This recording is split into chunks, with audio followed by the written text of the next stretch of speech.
Or the 5-4 on favourite, Alphabetim 4-1, Secreto, Claude Monet, Ilium and K2 all at 14-1, My Volga Berkman 33-1, and Elegandair a 40-1 chance, Mighty Flutter 66-1, Share Heights and Telios also at 66s, Northern Fred, Pigwidgeon 100-1, at Talak 150-1, Cataldi and Long Pond both at 200-1, and Sassanoko, the 500-1 outsider, all 17 show. So, the 1984 Derby, El Gran Senor is going to be a sensation either way. Well, he certainly can be, because if he gets beaten, it'll be amazing to many people. And he could just do the other end. He could just be the first horse to win almost on the bridle, because he's a horse who coasts behind others. He doesn't do much when he hits the front. I think Pat Eddery will wait until inside the final furlong for easing past. I honestly think he's going to ease past and win really cheekily. You've got Alphabetim who's going to cut for home, Ilium who's going to cut for home, K2 will be coming late. They are really going to commit themselves here to test this horse, who is totally unproven, never run half a mile further than this mile. He's run a mile first, and he's going to run a mile and a half today. It's very, very tough for him. But let's go and join him in the paddock, and let's see if El Gran Senor really can be the super horse that many people are believing. Here he is, just on his toes. He cut his nostril during the night. He cut himself on a bucket. He bled a bit, but he's perfectly right. This morning Vincent O'Brien told me. But nonetheless, it was a little bit of a scare. But he is some racehorse, this. And many of us hope that we're going to see a real super champion winning the Derby this afternoon. Two people watching him are John Oaksey and Joe Mercer. There he is, the hot favourite, El Gran Senor, unbeaten in 6 races and a deeply impressive winner last time out of the General Accident 2,000 guineas. Let's see that memorable triumph. And here comes Pat Eddery to challenge Lear Fan. As he does so, Chief Singer over on the far rails also comes up to Lear Fan. El Gran Senor going very easily. You'll see Pat Eddery looks over and now he shakes him up, because he's seen how well Chief Singer is going. But just look at the acceleration he's found. He's not only leaving Chief Singer, he's left Lear Fan. Well, if at the end of a mile and a half he can reproduce,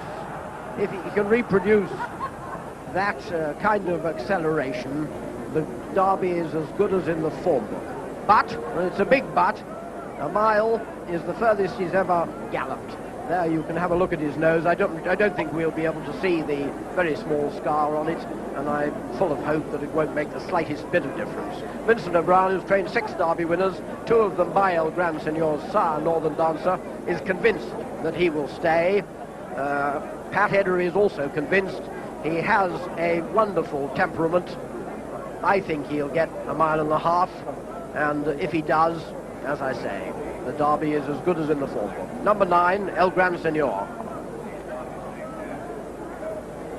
And there is number 1, Alphabetim. Well, only 3 horses in this field have actually won at the Derby distance. Ilium, K2, and this one who did it at Lingfield. But Alphabetim also won the Guardian Classic Trial, and that race at Sandown has shown us 4 recent Derby winners. He's already in front. And at this moment, Trojan Fen, coming up to challenge, looked very dangerous indeed on the right of your picture, just out of the frame now. But as you'll see in a moment, here comes Trojan Fen, looking very dangerous indeed. But as you'll see now, Alphabetim is a devilish difficult horse to pass. He was giving them all weight that day at Sandown, and Trojan Fen looked to be going awfully well as he came up to his quarters.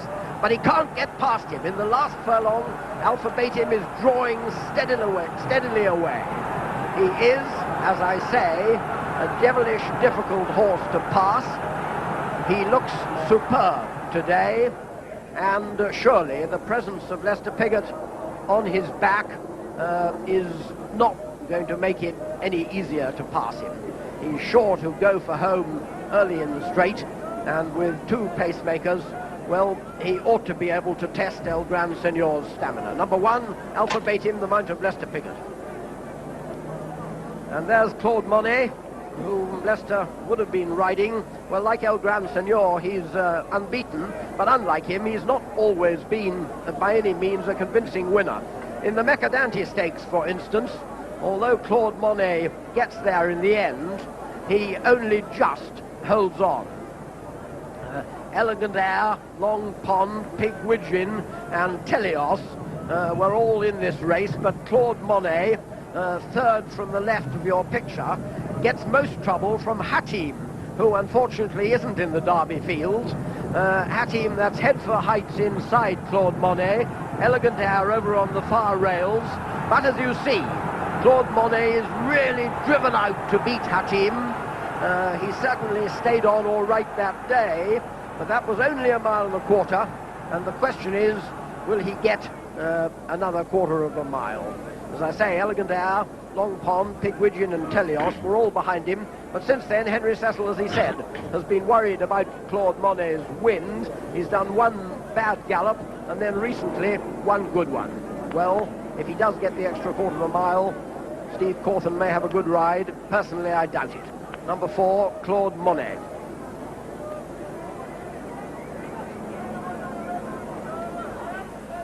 And there are the jockeys waiting for their transport. Unlike Queen Elizabeth, the Queen Mother, who walked down, the jockeys come in a little bus or charabanc. Joe, you didn't even have to walk down to the Derby paddock, did you? No, we get a taxi down. Saves our legs for later. I don't know what's going on through their minds at the moment. I think there's quite a few butterflies in the tummies. Joe, in your 30 derbies, did you always have a sort of preconceived plan at this stage? It depends what sort of horse you ride. You just hope that you get a good run round, avoid a lot of trouble. A lot of those jockeys at the moment now, we're thinking, how's the race going to be, what am I going to do? They'll be sort of getting, the adrenaline will be working now. Not in Leicester, it won't. Do you think he has any Old adrenaline? Poker Face, I think, still has for this race, there's something about it that he just gets him a little bit stirred up. They'll be cracking jokes among each other and saying all sorts of things because it's just to take the mind off the actual business of the Derby, Yes, if it's anything like the National, it very often changes people. Funny ones stay silent. Quite right. Well, there they go anyway, loading up into their minibus. So let's go back to the horses. And what we've got is Secreto, the first Derby runner for Vincent O'Brien's 28-year-old son, David. He's only been beaten once, and that was in the early Coolmore Irish 2,000 guineas.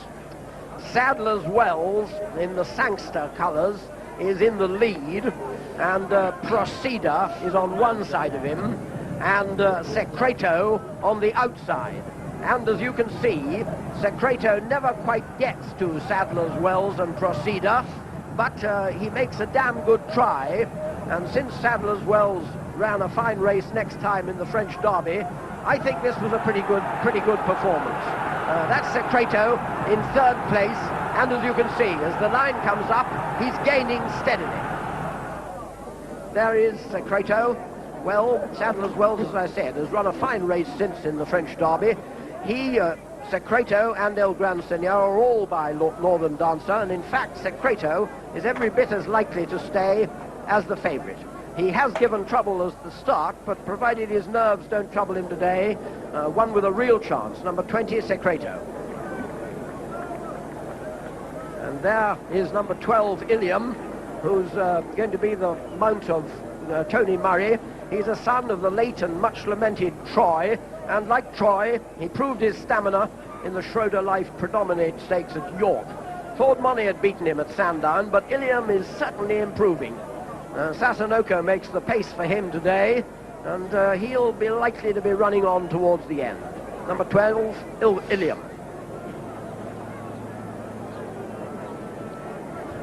And number 13, K2, who Willie Carson will be riding, one of the three with proven stamina. But when K2 won the Chester Vase, Willie was at work on him an awful long way out. Dick Hearn says he's improving fast, but I think on that Chester form, he'd need to. Number 13, K2. It's a nice horse. And there's Telios, the superbly bred half-brother by Milreath to the 5 distinguished sons of Stilby. Telios has so far not I beg your pardon, it's not, we're looking at the wrong horse. This is Elegant Air, and we'll see Teleos later on. Elegant Air, one of the best looking horses in the field. He was a good, tough 2-year-old, but neither of his races this season have been too encouraging. He was behind Long Pond here at Epsom, and behind Claude Monet, as you saw in the Mecca Dante. Ian Balding's horses haven't really struck form yet. If they do today, Elegant Air might run well, but he needs to improve. Number 8, Elegant Air. And there is Teleos, who, as I was telling you, is a half-brother by Milreath to Stilvey's 5 sons. Teleos hasn't lived up to that pedigree yet, but he was very badly hampered behind Claude Monet at York, and his trainer Bruce Hobbs still thinks an awful lot of him. The extra distance today, longer than he's ever tried, will be all in his favour. Number 22, Teleos.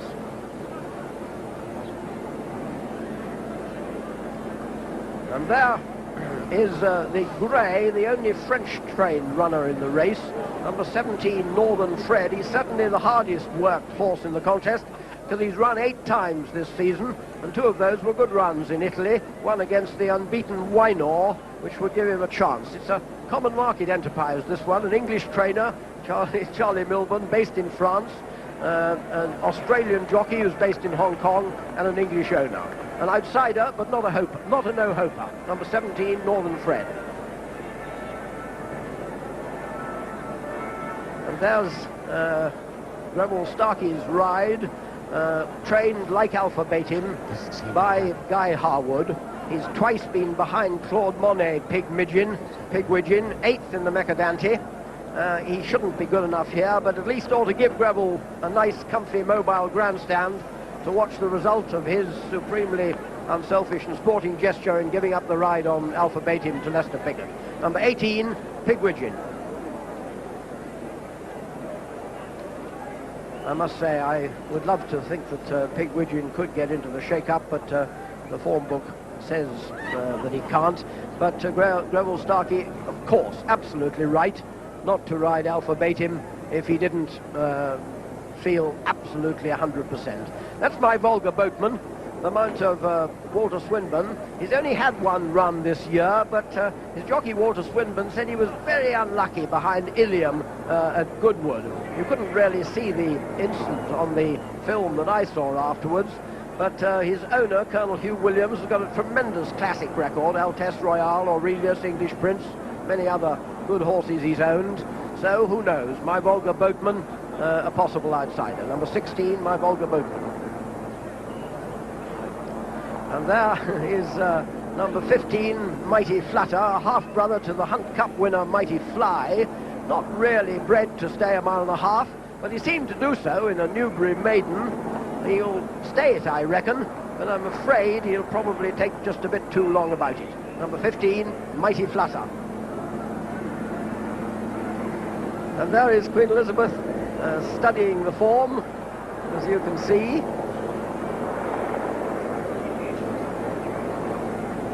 And that's Long Pond.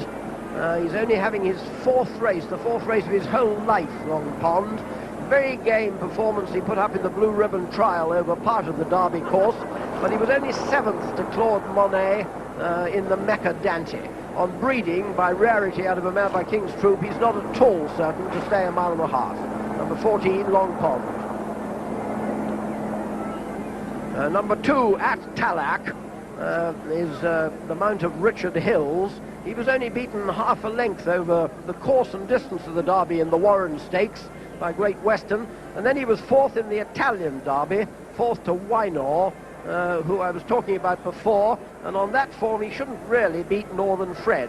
Nevertheless, At Tallack certainly isn't a candidate for last place. Number 2, At Tallack, the mount of Richard Hills. He, of course, is one of Tom Jones's free runners, and they include one of the 2 pacemakers, and Tom Jones's principal hope is, of course, with the son of Troy, Ilium, for whom Sassanoko. And there's number 21, Sheer Heights. He's a really good-looking son of Shirley Heights, this. They only had 1 run as a 3-year-old, but he was staying on behind Ilium at Goodwood. There again, he's 100 to 1, but he certainly is not, in my opinion, a candidate for last place. A really nice colt, number 21, Sheer Heights, on whom Richard Quinn will be having his first ride in the Derby. And there is Cataldi, one of the two pacemakers, number 17, Cataldi. Paul Cook rides Cataldi, who will be making the pace for Alpha Betim. As you see, he carries the same colours as Alpha Betim.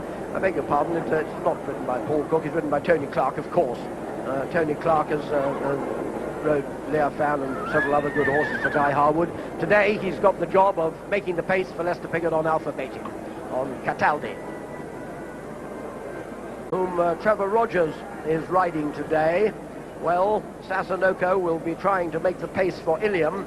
He and Cataldi are drawn on opposite sides of the course. It'll be very interesting to see who gets to the top of the hill in front, or indeed whether either of them is good enough, really, to set a gallop for an appreciably long time. Number 19, the second of the pacemakers, Sassanoko. He, of course, is making the pace for Ilium, and presently, as they line up for the parade, we'll go through them again so that you can see and identify the colours. But in the meanwhile, let's have a show of betting from John Tyrrell. El Gran Senor, the 13-8 on favourite. Alpha Betim 6-1. Secreto and Claude Monet and K2 all at 14s. Ilium 16-1 from 14-1. My Volga Boatman is 40-1 from 33s. And Elegant Air 50-1 from 40s. Mighty Flutter Steady at 66-1. Telios also at 66s. Sheer Heights has gone out to 100-1 from 66-1. Northern Fred and Pigwidgeon also at 100. Long Pond 150-1 from 200-1. Cataldi 200. At Talak 250-1. And Sassanoko 500-1. All 17 show. Prevent him or not. I think the reason for that is that he wants to go in last, and Secreto still hasn't gone in. But anyway, the very best of luck to these 17 runners, and over to you, Graham, via John McCurry. Bookmakers had stemmed the flow of money for El Gran Senor. 11-8 on. Up the arm on it is now, because you at home, off-course money has come for 3 horses. Claude Monet, Ilium and Elegant Air. And just waiting for Alpha Betim to go into the start for the ever-ready Derby. Just a thought, if El Gran Senor wins at today's values, he'll be worth 12 times his weight in gold. We're going to watch pure gold minted. They're under orders, and they're away. Northern Fred on the inside, breaks in the very early stages, is up on the outside, Cataldi, and also up with the Matt Talak, and at this stage, the favourite, El Gran Senor, is in the mid-division. So they settle down, and it's now Cataldi who goes on. Cataldi from At-Talak, then Sassanoko and Ilium, and on the near side comes Northern Fred, then Claude Monet. The favourite settled well in the mid-division at this stage. Towards the rear, Sheer Heights, Mighty Flutter, also towards the rear, Long Pond, K2 and My Volga Boatman. But as they run through the first furlong, it's Cataldi in the lead, from At-Talak in second, then Sassanoko, Northern Fred, Ilium. Then on the outside comes Telios. Behind Telios is Claude Monet, and behind Claude Monet races El Gran Senor, and Lester Piggott and Alpha Betim with him. It's Cataldi, his pacemaker, who leads. Cataldi in the lead from, in second place, At-Talak, then Northern Fred third. These are followed by, in fourth place, Telios, and behind Telios comes Sassanoko. Claude Monet makes ground on the outside of him. The favourite El Gran Senor is on the outside of the group. Alpha Betim is tracking him. They're coming towards the halfway stage, and it's At-Talak on the outside of Cataldi, then Northern Fred and Telios and Claude Monet, and Panetterie cruising in behind them. Elegant Air makes ground on the outside.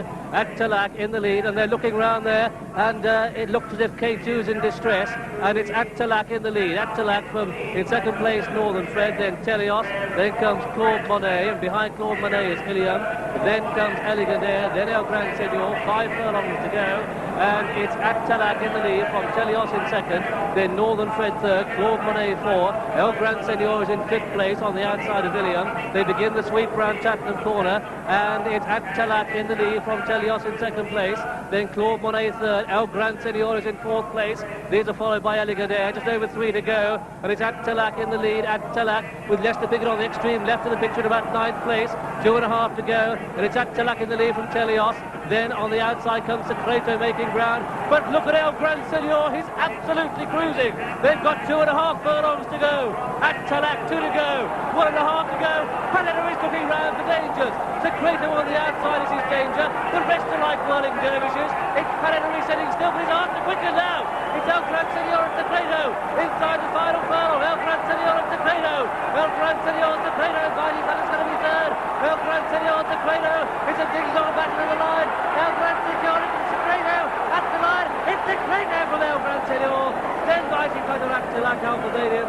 Then Telios and Lompond and K2. Then Sheer Heights and Ilium and Pigwidgeon. Then came Eligadair. Behind Eligadair was Claude Monet, who didn't stay. My Volga Boatman, Sassanoko, Northern Fred. Then the back marker was Cataldi. And so the outcome of this ever-ready derby, it's a photo finish, a photo in devastating style between the O'Brien team. The O'Brien team of number 20, Secreto, owned by Mr. Luigi Migilitti, trained in Ireland by David O'Brien and ridden by Christy Roach, bred in the United States of America by E.P. Taylor, but also in that photograph is number 9, El Gran Senor, owned by Mr. Pat Edery, trained in Ireland by Vincent O'Brien, and third, bred by E.P. Taylor in the United States of America, ridden by Pat Edery. Well, Pat Edery looking slightly dejected. Secreto has, for me, prevailed in this first sponsored derby, and was he just caught close home by the determined finish of Secreto and Christy Roach. Earlier, yesterday, Vincent O'Brien was saying that his main danger came from Secreto, who's number 20. We're looking at El Gran Senor, number 9, ridden by Pat Edery. It's a photo. Third for me would be Mighty Flutter, but that's merely academic. It's a battle royal between Secreto and El Gran Senor. How do they bet in the ring on this photo finish? John McCrick. It looks as though Secreto has won. Down here you can bet 3 to 1 on Secreto, and one bookmaker is calling 5 to 4 against El Gran Senor. 6 to 4 El Gran. I'm here now, 6 to 4 called against El Gran Senor. So it looks from here, the bookmakers seem to think that one of the great derby gambles of all time on El Gran Senor has been turned over. They're calling it 4 to 1 on Secreto. So bookmakers are convinced Secreto has beaten El Gran Senor and saved them a package. Christy Roach, many congratulations. You did it, did you? Yes, I did, yeah. Did you think you were going to do it 2 furlongs out? No, he was running away beside me. Did the other horse not stay or what? My horse just found it a little bit extra, you know, and close home. I thought he would, you know. He did. What's it like winning an English derby? Oh, super, super. Congratulations, Christy. Well done. And the stands erupt as Secreto is announced the winner of the ever-ready derby. Second was number 9, El Gran Senor, and third was number 15, Mighty Flatter, the 4th horse home at Tallaght. There's our winner, John Oaksey. An amazing performance. Christy Roach rode a favourite, disappointed in Nikolai earlier on, but he's on a winner today. A fantastic family performance.